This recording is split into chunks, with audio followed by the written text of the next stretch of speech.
Hello everyone, Only4 here with another video, and today I'll be showing you how to make a chassis for your bus. So first off, what I'm going to do is I'm going to select this block. Now that we got the block, I'm just going to move this up by 1 set, as you can see here. Yeah. Okay, there we go. Sorry about that, just had a bit of trouble moving.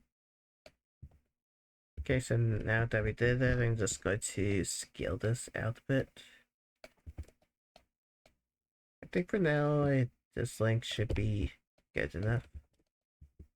So now that we got that box scaled out, what I'm gonna do is I'm going to do Control G just to create this as a model, and I'll just rename this to a bus. And for this part, I'll just rename this part to, let's just go with base. Oh yeah, and the way I'm just renaming it is I just doing F2 for that part. You can also do it in the properties tab, just changing the name of it here, just like that.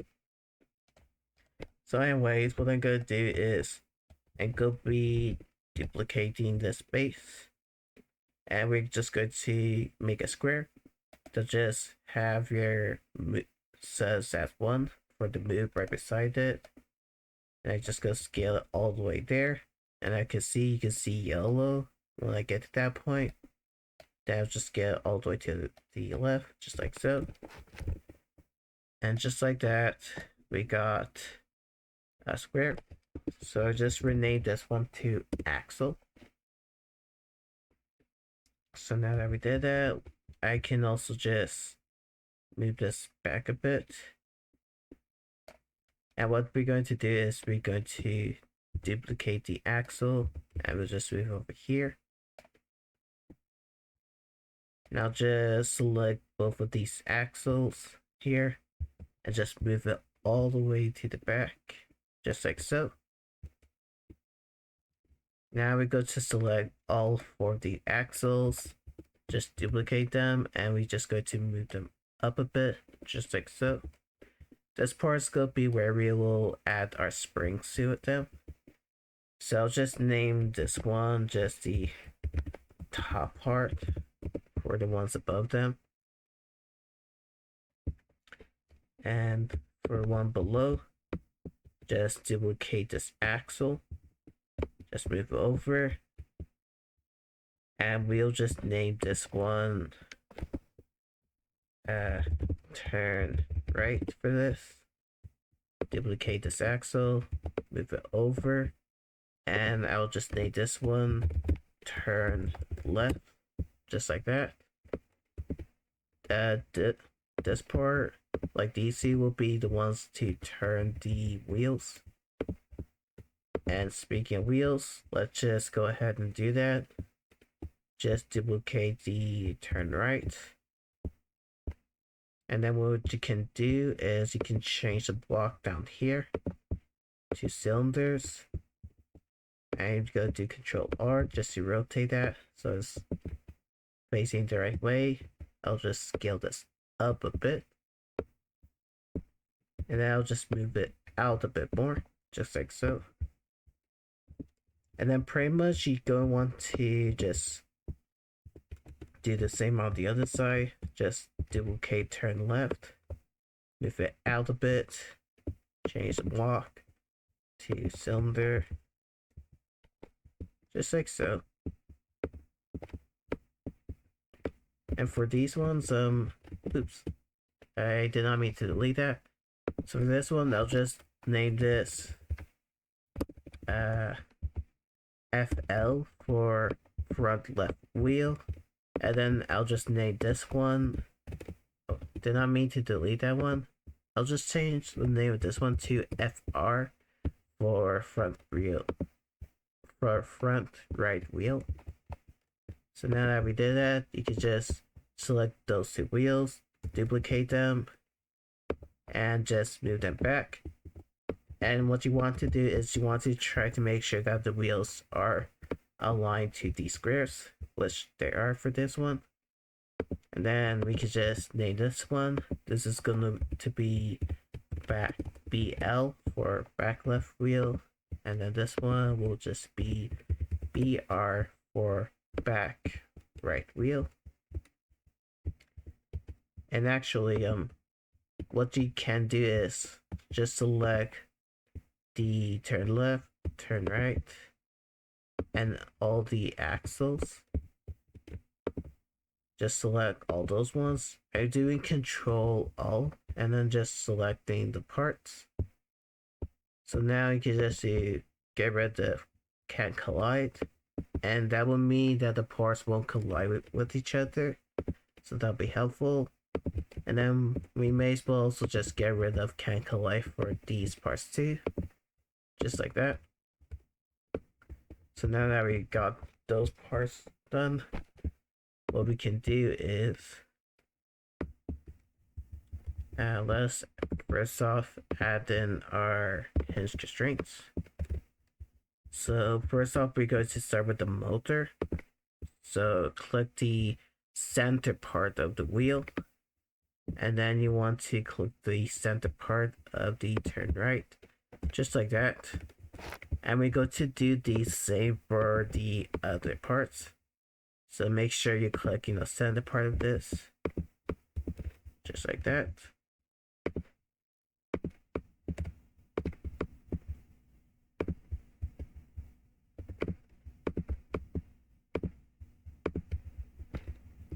So now that you got all those hinges in, what you're going to do is just select all the hinge. So just go to Explorer and just select all 4 of those hinges, and the property tab, we're just going to rename them to motor, just like that.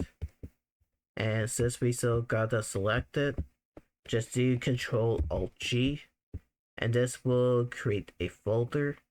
We're going to rename this folder to motor folder.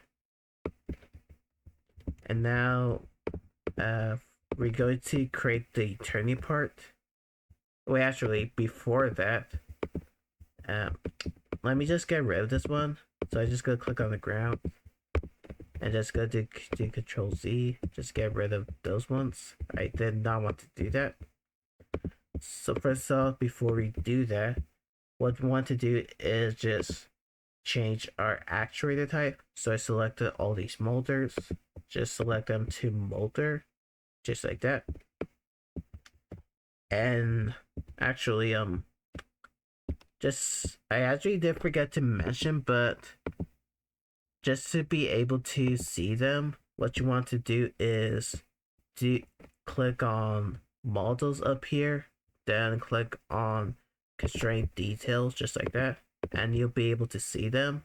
Since I already select the molder, you can see them, but if I click that one, constraint details away, you don't see them. Click them on, then you can see it. And what you want to do is want to get the all the molders in the right direction, because I can see like these two are going in different directions. So first off, what we're going to do is I'm going to rotate this one 90 degrees. And you will also have to do the same for the attachment over here. What I meant to say is 180 degrees, not 90 degrees. So just change your rotate to like 180 degrees, just like that. But if you're having problems where the motor is doing a reverse, then you can just change this to 180 degrees the other way. Same for this one. So anyways, let's just do... Well, actually, if we go ahead and check on the hinge constraints, they're going in the same direction, which is what we want. So now what we can do is we can flip this, and same as that. As long as the hinge constraints are going in the same direction, then this will be fine. So now that we got those fixed, let's create our turning part. So click on this block at the top, and then we just go to move this over here. Just click on this block, and this will create our turning one. This hinge constraint will be for turning. So just change the actuator type to servo, and then we can just change it angular speed to like 100. And then for the name of it, we can just go with turn for this, just like that. So we're going to do the same for the other side. Click on this block, go to the other side, and we're just going to rename this to turn. Change the servo and just changing angular speed to 100, just so it's able to turn. So just select both of your turns. We'll do Control Alt G to create the folder, and we'll just name this turn folder, just like that. Now that we got that part finished, we can add in our spring. So just click the top part, no, the bottom of this part, then click this part, and that will put in our spring. And then we also go to add in our prismatic one also. So just click the bottom part of that, top part, and we'll just be doing the same for the others also. So I'll just go ahead and just do that.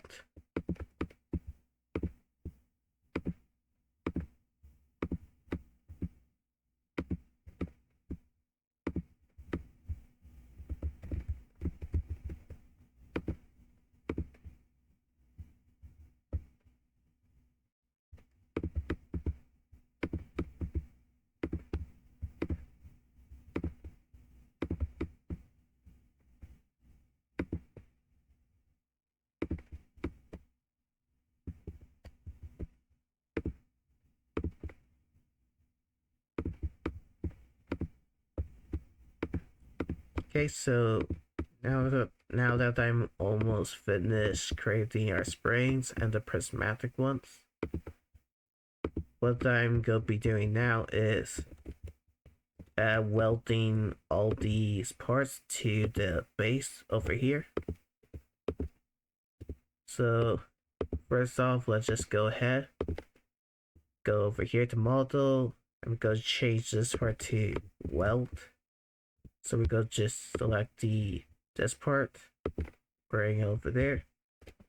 And we just go to do the same for the other 4 top parts. So just go deselect, click on that, and just do the same.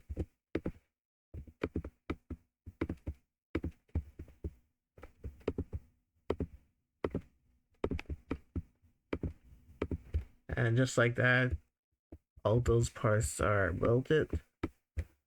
So now that we got them, the parts welded, what we could do is we just go to move the blocks in. Save for this part. So just like that, we're just moving the wheels closer. So it's kind of just spinning up, just like this, as you can see. We'll just move the wheels closer to the part, so that now they're just aligned to the attachment. So if we go ahead, actually, let me just move this up actually, just to show a better example. If we actually test out the chassis right now, as you can see, it'll just kind of just drop just like that. And we definitely don't want it to do that. So what I can do is, if we go ahead and let's actually change the axle. So we want to change the front axle, this part, and the other one. If you go to your Explorer, just try to find the other one, just like that. we're just gonna change this part to can collide. And if we just go ahead and see, the part just kind of just fall just like that. Okay, but actually we also going to want to have these parts can collide also. And this one too. So just follow my lead. We're just going to change these parts to can't collide actually. And if we just click run, the parts kind of just fall down just like that. And instead of doing that, what we can do is we can change our spring constraints. And depending on how heavy the part is, what you can do is you can change the amount of stiffness. So let's just change it to like 10,000. If we go ahead and click run, as you can see, by changing the stiffness, it's able to hold the weight a lot better. But as you can see, like the part is kind of like just bouncing up and down. So if we kind of want to try to limit that more, like limit how much it's able to bounce, I just go change rate length to 2. Just increase the dampening. So like if we change this to 500 for example, what they'll do is it'll be able to at least bring it to its idle position. I'm not sure exactly how to describe that correctly, but as you can see, it's kind of just dropped down. Actually, you can also put limits enable and just limit how far you can go down. So you can change like minimum to like 3 for example, or 5, and it will just go down within those ranges. And as you can see, just like that, it's staying within those range. If you don't want to, you can just get rid of that part. And you can also just increase the stiffness more if you need to, just be able to key the part up. This is a way to kind of like adjust your suspension, but if you change the stiffness too much, then just like that, the part's just gonna go flying. So you don't want your stiffness too high. And with the limits enabled, this also kind of helps limit how high your part can go, just like that. And this is going to be able to help us with kneeling the bus. So that's just showing you like how you can adjust these spring constraints, just help with suspensions. But I will be honest and say that I'm still learning how to do suspensions, so I won't be able to explain that well, but that's at least what I learned so far. So anyways, let's just get to adding the vehicle seat. So anyways, I'll just add this vehicle seat. I'll just rotate this. Actually, before we do that part, let's just quickly check to make sure that this part is running. So right now it's running the game. If we go to your filter, just type in motor. You can see these motors. Just select all of those. And if we just do 10, as you can see, it's moving the parts straight just like that. If we actually go like to 30, then you can just see how the parts go there, just going through the terrain, just like that. And as you can see, it didn't do that bad, so that's good. Okay, so now that we know that that's working, what we can do is we can weld this part to the base, just like that. And now that we got that, just select your motor folder and your turn folder. Just place them underneath your vehicle seat. And in here, what we're going to do is we're going to add in a script for it. So we're going to get our vehicle seat. So we'll do local vehicle seat is equal to script.parent. And what we're going to do is we're also going to get our multi folder and our turn folder. So we'll do local multi folder is equal to vehicle seat dot multi folder, and we also do local turn folder is equal to vehicle seat dot turn folder. Oops, sorry about that. So now that we got those ones, we're going to create the two functions. We go do local function change speed, and for this one we're going to be creating this function so that we can just if we go to motor, what we want to do is want to use this function to be able to change the speed of this one whenever we're changing the in our vehicle seat the throttle for it. So if we go here in the parameters, I'll just put in speed. So then here we could just do for IV in pairs, and we'll just do multi-folder, get children, do. So now what this will do is, actually I could just change V to motor set, just so we know that. Then we can just do, actually let me just quickly add a colon, hinge constraint. So just by doing that part, for motor, you're able to just add in a colon, and then you can just describe what this thing is supposed to be. So if we describe this as a hinge constraint, what you'll see is I'll be able to see what the options are that I can use for this, which is also quite nice, so I don't have to constantly look what the thing is supposed to be. So we'll do motor dot angular speed is equal to speed, just like that. And now what we're going to do is we're going to create a different function. So we'll do local function change turn angle, and this one will be for our angle. So in here we're going to be using that for V in pairs for this part, just looping through the turn and just changing our target angle for this. So we'll do for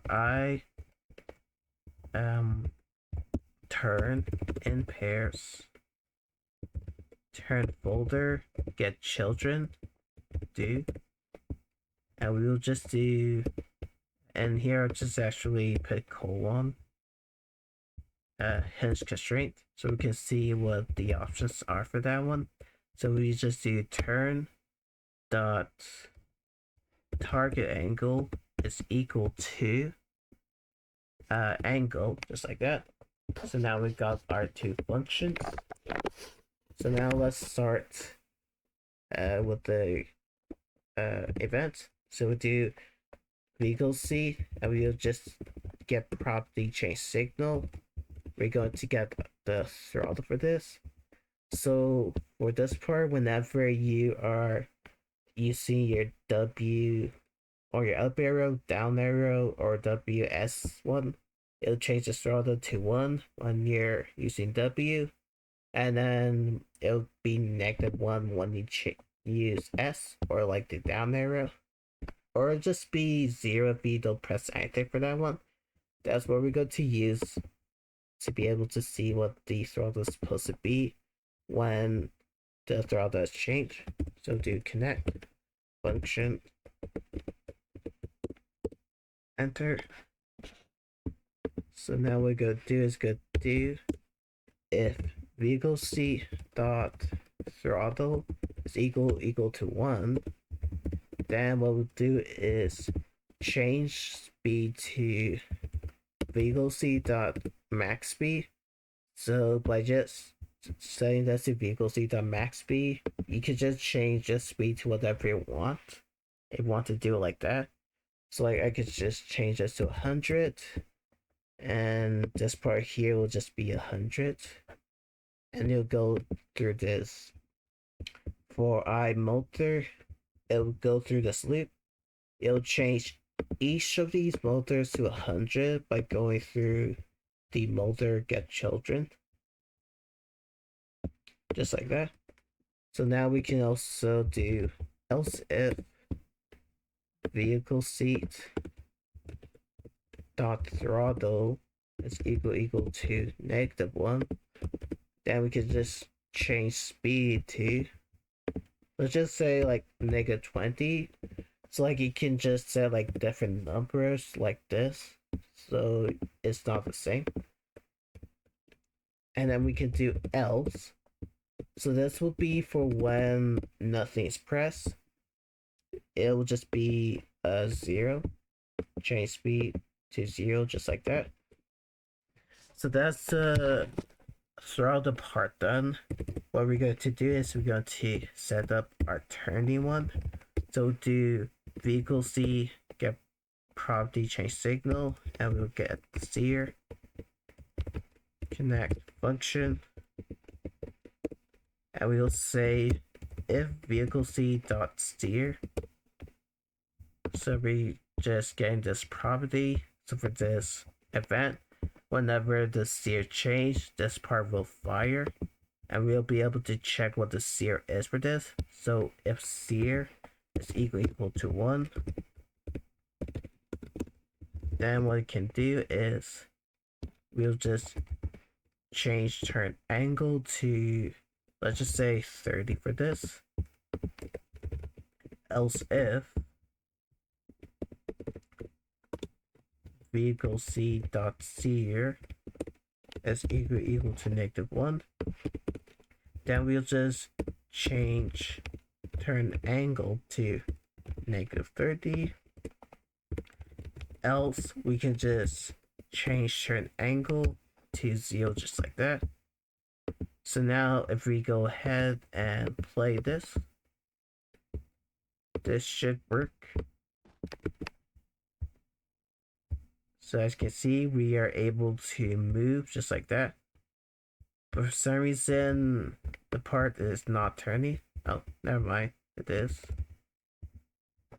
I will need to check why that part isn't working. So I may just skip ahead, skip a part just to see why this isn't working. So I'll just be right back.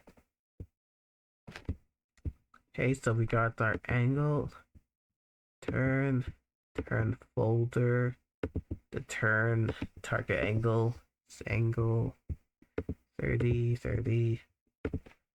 So let's just check our turns. This is set to 100, 20,000.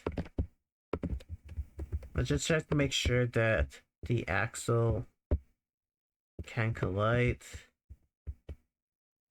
Oh, actually, for axle, we just need to turn the axle. No, turning part.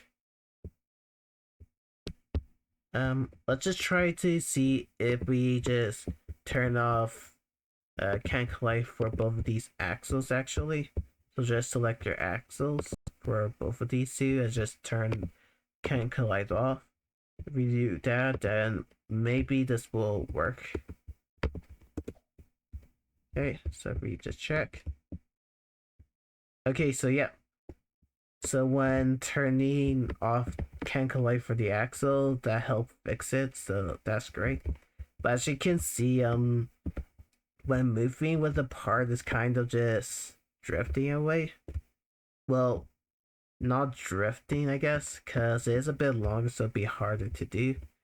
But if you don't want your chassis to be kind of slippery, then what you can do is just select all these 4 wheels. Just go to your custom physical properties, and you can just change your friction. So like if you increase friction, there'll be more friction, and you'll be able to turn a lot better than if it was reduced. So if we go ahead and test this out, as you can see, like I'm just turning it a lot better now because I turn on the friction. Well, turn up the friction just like that. So, anyways, I hope this helped you out, and this is my new updated bus tutorial. So, just let me know what I could do better, and I'll see you in the next video. Bye.